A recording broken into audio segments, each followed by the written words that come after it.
Redditors that host their home on Airbnb, what has been your worst experience with a guest?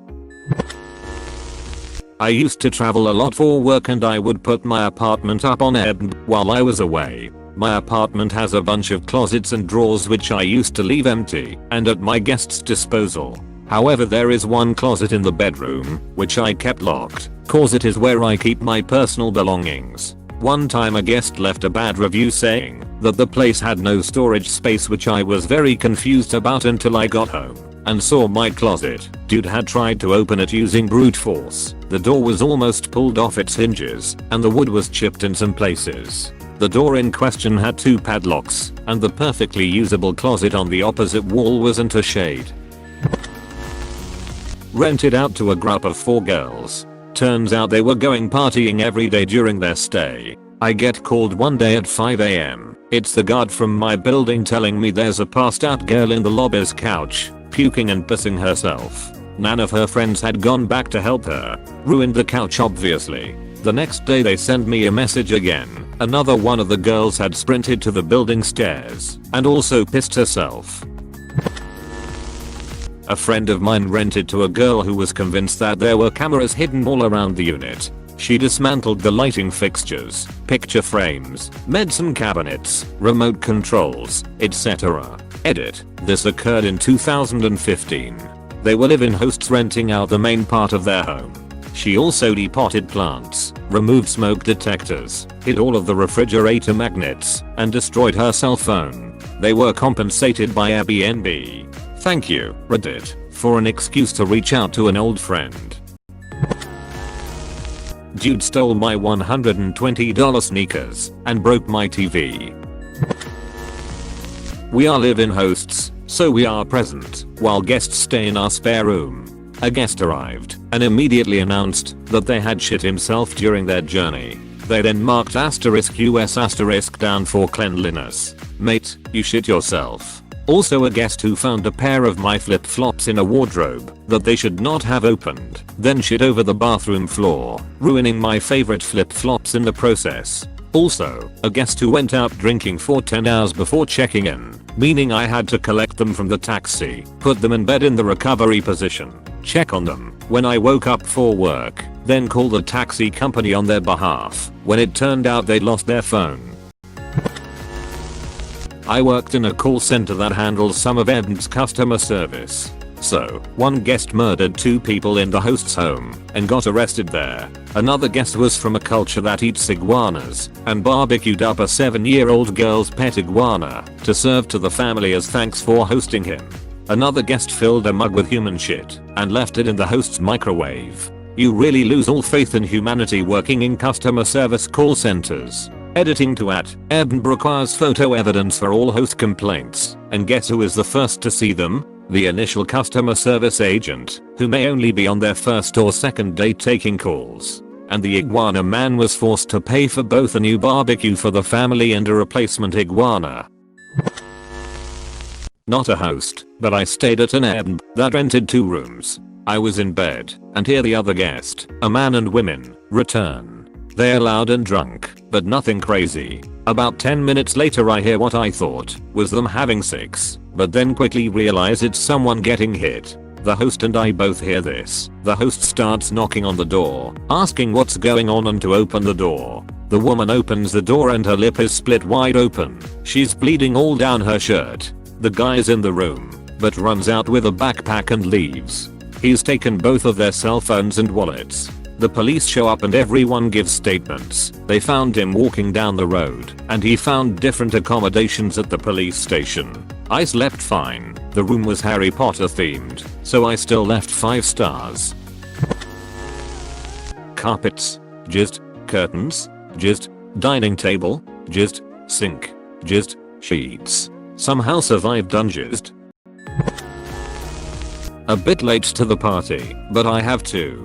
One dude stole my trimmer. This other guy took the cake though. When I took him the second key to the apartment that his mother needed, he opened the door slightly ajar and only extended his hand, palm facing up, to receive the key. Didn't want to shake my hand. sent me messages complaining to me that drawers in the bathroom were full of personal stuff. One was full of items that we purposefully leave for guests to use, including new pads, soaps, toothbrushes. He was annoyed by this and said, "I'll just move this to one of the bedside tables in the master bedroom, shall I?" Which is also full anyway. There, we leave blocks and pens for guests to use, as well as reading material like The Economist or Guides to the City. This also annoyed him. He also complained about food that we leave for guests to partake of and be welcomed by. Upon leaving, Guy leaves a massive scathing review including hot takes like the linens and pots being worn out and needing replacement. They are not and they don't. They're also top of the line. Says the apartment was dirty upon entering. It wasn't. It was thoroughly cleaned before his arrival, as it is before every guest's arrival. He concludes by complaining the taxi ripped him off. I'm guessing the insinuation is that I was in cahoots with the taxi company? I don't know. His mother was nice though. I often wonder how parents who give birth to fucking idiots feel about said fucking idiots. A guy I work with told this story, how he hired a maid through a referral from his friend.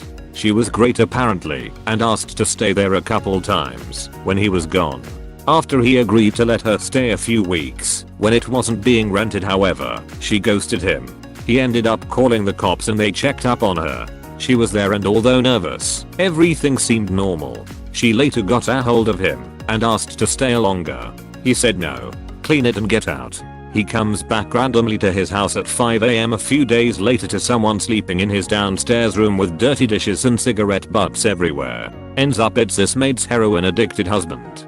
He had been using it as a flop house and drug den. This guy escorted the husband out by gunpoint pantsless. The place was trashed downstairs, but apparently perfectly clean still upstairs. His TV was stolen, but the husband brought it back and left it in the driveway, so he didn't get charged with theft. Apparently there was little he could do about the free stay the husband took advantage of.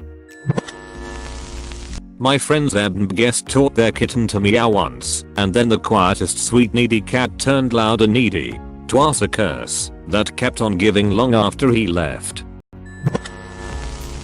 My partner looks after an Airbnb for his friend, self-catering only. The house is an 1800s big country house. It is used primarily for large get-togethers and parties. Most guests are great and clean up well to get their deposit back. A group stayed and left the place pretty messy, but we couldn't figure out what the smell was. Turns out they left a full pig in a rubbish bag under the kitchen table. They tried to cook a pig on a spit and basically left its mainly raw corpse under the table. Every toilet was destroyed too. Must have eaten the semi-charred meat on the outside of the pig when drinking without realizing that it was fucking raw. Sorry Gordon Ramsay. My mum did this. She had some people from out of country come stay. They moved the furniture around, swapped in most mattresses, left a massive pile of dishes in the kitchen. The bathroom was all buggered, and they must have been cooking and smashing clams or oysters shellin' and around the BBQ outside. I went over to help my mum out a little after work for a bit, but it was a 2-day minimum cleanup job she had to do. Not my story, but a friend of mine's. He has an apartment in London, an urban area with dense houses and population. The apartment he hosted has this window facing Main Street which people tend to assume it's non-see-through but it's not. So the guy who stayed in it decided to sit in front of that naked and had a few beers, overlooking the great view.